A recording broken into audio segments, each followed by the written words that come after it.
నమస్తే ఈనాటి వార్త న్యూస్ కి స్వాగతం. వైఎస్ఆర్ కాంగ్రెస్ పార్టీని విడిచి వెళ్లే ప్రసక్తే లేదని జగనన్న కోసం నిరంతరం పనిచేస్తానని హిందూపురం మున్సిపల్ చైర్మన్ ఇంద్రజ స్పష్టం చేశారు. ఈ సందర్భంగా మున్సిపల్ చైర్మన్ ఇంద్రజ మాట్లాడుతూ ప్రతిపక్ష పార్టీ శ్రేణులతో పాటు ఇతరులు ఇంద్రజ పార్టీ మారబోతుందని అసత్య ప్రచారం చేస్తున్నారని, ఆ వదంతులను ఎవరూ నమ్మకూడదని ఆమె పేర్కొన్నారు. ఒక సాధారణ కుటుంబానికి చెందిన నన్ను, నా కుటుంబాన్ని గుర్తించి హిందూపురం మున్సిపల్ చైర్మన్ గా చేసిన ఘనత జగన్మోహన్ రెడ్డికి దక్కుతుందని, ఆయన పిలుపు మేరకు, ఆయన ఆదేశాల మేరకు హిందూపురం పార్లమెంట్ అభ్యర్థి శాంతమ్మ, హిందూపురం అసెంబ్లీ అభ్యర్థి దీపిక గెలుపు కోసం నిరంతరం పనిచేస్తామని ఆమె తెలిపారు. హిందూపురం వైఎస్ఆర్సీపీ కుటుంబ సభ్యులందరికీ కూడా పేరు పేరున నమస్కారాలు తెలియజేస్తున్నాను. గత 2 రోజుల నుంచి మొత్తం అంతా హిందూపురం నుంచి అలాగే జిల్లా వ్యాప్తంగా నుంచి కూడా నాకు చాలామంది కూడా ఫోన్స్ చేస్తున్నారు.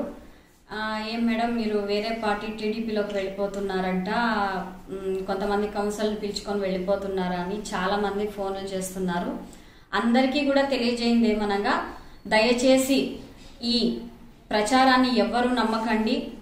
నేను ఖచ్చితంగా మన జగనన్న వెంటే ఉంటాను, మన వైఎస్ఆర్సీపీలోనే ఉంటాను. అందరికీ కూడా చెప్పడం ఏమంటే, ఇలాంటి ప్రచారాన్ని ఎవ్వరూ నమ్మకండి. ఎవరో నాకు గిట్టని వాళ్ళు లేకపోతే ప్రతిపక్షం వాళ్ళు దీన్ని ప్రచారం చేస్తున్నారే తప్ప నేను ఏ పార్టీలో కూడా వెళ్ళడం లేదు.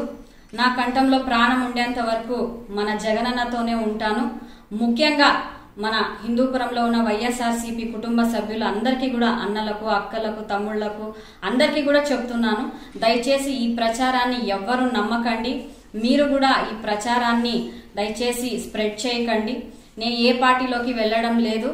ముఖ్యంగా మన సీఎం జగన్మోహన్ రెడ్డి అన్నగారు, నేను ఒక సాధారణ గృహిణిగా ఉండి ఒక బీసీ మహిళని ఈరోజు ఈ రాష్ట్ర వ్యాప్తంగా మొదటి స్థానంలో నన్ను నిలబెట్టినారు. మా సీఎం జగన్మోహన్ రెడ్డి అన్నగారికి ఖచ్చితంగా నేను జీవితాంతం రుణపడి ఉంటాను. ఖచ్చితంగా జగనన్న ఇచ్చిన ఏవైతే ఆదేశాలు ఉన్నాయో అవన్నీ కూడా నా వంతు నేను ఖచ్చితంగా కృషి చేస్తాను. అదే విధంగా హిందూపురంలో మన ఎమ్మెల్యే అభ్యర్థి అయిన దీపిక అక్క గారిని, అలాగే ఎంపీ అభ్యర్థి అయిన బోయ శాంతమ్మ అక్క గారిని ఖచ్చితంగా గెలిపించే దిశలో ఖచ్చితంగా నా ప్రధాన పాత్ర ఉంటుందని, నా పాత్ర ముఖ్యంగా ఉంటుందని కూడా ఈ సందర్భంగా తెలియజేస్తున్నాను. మరొక్కసారి అందరికీ కూడా ఈ వేరే పార్టీలోకి వెళ్ళడమో లేకపోతే వేరే వాళ్ళతో మాట్లాడుతున్నాను అనుకోవడం ఎవ్వరు కూడా నమ్మకండి. ఖచ్చితంగా నేను వైఎస్ఆర్సీపీలోనే ఉంటాను. ఖచ్చితంగా జగనన్న కోసం పనిచేస్తాను. జగనన్న పార్టీ గెలిపించడానికి ఖచ్చితంగా నేను ముందు ఉంటాను.